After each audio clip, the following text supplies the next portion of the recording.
আসসালামু আলাইকুম এভরিওয়ান, কেমন আছেন সবাই? আচ্ছা, টমেটো কার কার খেতে ভালো লাগে বলেন তো? টমেটো কিন্তু আমার খুব পছন্দের একটি খাবার। শীত আসলে সব ধরনের সবজির সাথে টমেটো দিয়ে, ধনেপাতা দিয়ে খেতে অনেক ভালো লাগে। তারপরে হচ্ছে আমি পাকা টমেটো মাঝে, মাঝে মরিচ দিয়ে, ধনেপাতা দিয়ে, তেঁতুল দিয়ে মেখে ভর্তা বানিয়ে খাই। খুবই, খুবই মজাদার একটা খাবার। তাছাড়া টমেটোর চাটনি ভালো লাগে।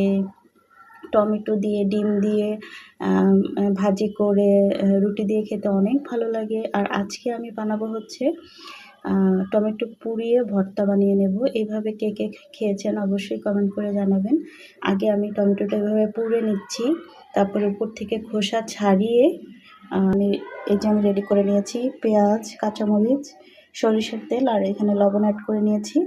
এখন হাতে ডলে ভর্তা করে নিব। এভাবে কে কে খেয়েছেন অবশ্যই কমেন্ট করে জানাবেন। ওকে, আজকে এতটুকুই। আল্লাহ হাফেজ।